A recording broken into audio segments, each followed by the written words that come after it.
The establishment of the church was according to God's eternal plan. It was in His mind long before the world ever began. The church was not, as some have contended today, an afterthought or a last-minute decision made by the Lord when He was allegedly unable to establish His kingdom. The church, as God's kingdom, as we learned earlier, are one and the same. And the kingdom had been planned by deity. It had been prophesied by the prophets, predicted by Jesus, and established by God. It was all according to a marvelous plan which saw its fulfillment in the first century and is still being realized today. The kingdom, as revealed in the Bible, was in existence during the first century. In passages like Colossians 1:13, 2 Thessalonians 1 verse 5, and Revelation 1 verse 9, we read that Bible writers spoke of the kingdom being in existence during their lifetime. According to the prophet Daniel, we find that that kingdom was to come into existence during the Roman Empire. And in the days of these kings, the God of heaven will set up a kingdom which shall never be destroyed, and the kingdom shall not be left to other people. It shall break in pieces and consume all these kingdoms, and it shall stand forever. From the context of this passage, we learn that this phrase, in the days of these kings, refers to the Roman Empire. Daniel had prophesied that 4 successive world empires would control the region of Palestine. It was during that 4th empire, which history records as the Roman Empire, with its emperors or kings, that the Church of Christ, and thus the kingdom of God, was established. But now let's even go further into the book of Ephesians and learn one more thing about the essential nature and the value of God's church. For the husband is head of the wife, as also Christ is head of the church, and He is the Savior of the body. Husbands, love your wives, just as Christ also loved the church and gave Himself for her. Now there are many beautiful truths revealed in this passage, but in light of our question about the importance and value of the church, let's notice that Jesus loves the church and He is the Savior of the body. Now friend, if Christ, our great example, loved the church, shouldn't we love the church as well? Absolutely. The church of Jesus Christ ought to be the most important thing in our lives. So I ask you, friend, do you love the church of Jesus as Christ loved the church? Since Christ loved the church enough to shed His blood for it and to die on its behalf, shouldn't we therefore want to be a part of it? Indeed, as 2 Timothy 2 verse 10 says, salvation is in Christ. And since the body of Christ is the same thing as the church of Christ, would we not therefore need to be in the church in order to be saved? Certainly we would. We must be the body of Christ to be saved. Thus, friend, we can clearly see that the church is not only important and valuable, but it is also absolutely necessary and essential. But now let's notice one final point in the book of Ephesians about the church. And as we do, this will bring us to our last and final question. There is one body and one Spirit, just as you were called in one hope of your calling. After hearing what Paul said, we must conclude that just as there is only one God and one Spirit and one faith, there is also only one body. Now, since the church and the body are equal to the same thing, as revealed in Ephesians chapter 1, 22 through 23, it must be understood that there is therefore only one church. Listen now to what Jesus says about this one church. And I also say to you that you are Peter, and on this rock I will build my church, and the gates of Hades shall not prevail against it.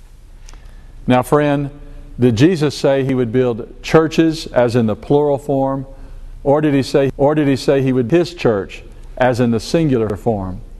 That's right. He said He would build His church, singular. And yet today, there are so many different churches in existence. And these churches teach differing ideas about how to become a Christian. They have different ideas and beliefs about moral issues and about how to organize the church and how to worship. If you were to examine, for example, a directory of churches in your country, you would soon come to realize that there are so many divergent names and types of churches. Among those who are claiming to be Christians, you would also recognize that many of these churches are divided. But do you think that this is pleasing to God? Is it acceptable to have so many churches? Well, what about the church Jesus promised to build? Should this kind of division be tolerated? Is it acceptable to divide the one body of Christ by creating and establishing man-made churches or denominations? Should Christians within the one body of Christ separate themselves off from other Christians within that body by wearing a different name or a peculiar name, or adopting doctrines that are not found in the Bible, and adopting creed books and ideas and philosophies that are nowhere mentioned in the Bible? Let's answer those questions. And in particular, let's ask number 3, must the church be united? In today's world, there is a great deal of division among those who profess to follow Jesus. The acceptance and toleration of this division is often rationalized on the basis of a concept known as denominationalism. But what exactly is denominationalism? The word denominationalism simply means to name something. And when you separate yourself in any group, you actually denominate it. You ask someone what kind of a Christian he is, he might tell you, I'm this particular kind of Christian. And he's denominating what he is. And so what happened here is denominationalism split Christianity into so many bodies that it's nearly impossible to name all of them. Someone has estimated over 600 in this country alone, claiming to be Christians but naming themselves different because they're following different creeds or different doctrines or different dogma. And so to denominate is to split or to break up the church that Jesus died for and paid for with His own blood, Acts 20:28. So denominationalism promotes the idea of division and sectarianism. Interestingly enough, this concept or this idea is not even mentioned in the Bible. In fact, the idea of dividing over a man-made doctrine or variety of men is absolutely forbidden. It's condemned. Consider, for example, what was happening at the church at Corinth. In the 18th chapter of the book of Acts, Luke tells us that while Paul was on one of his journeys, he helped to establish the church in the city of Corinth.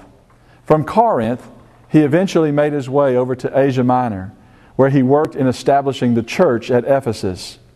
While in Ephesus, Paul received word that there were some problems occurring in the body of Christ at Corinth. One of the problems had to do with division among its members over a preference for preaching. For it has been declared to me concerning you, my brethren, by those of Chloe's household, that there are contention.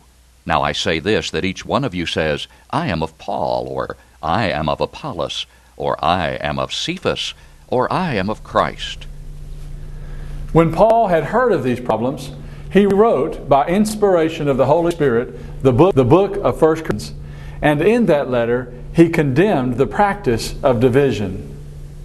Now I plead with you, brethren, by the name of our Lord Jesus Christ, that you all speak the same thing, and that there be divisions among you, but that you be joined together in the same mind and in the same judgment. Sadly, some in the church at Corinth began dividing over a preference for preachers. After being baptized, some were saying, well, I am of Paul, and others were saying, I am of Cephas, and some were saying, I am of Christ.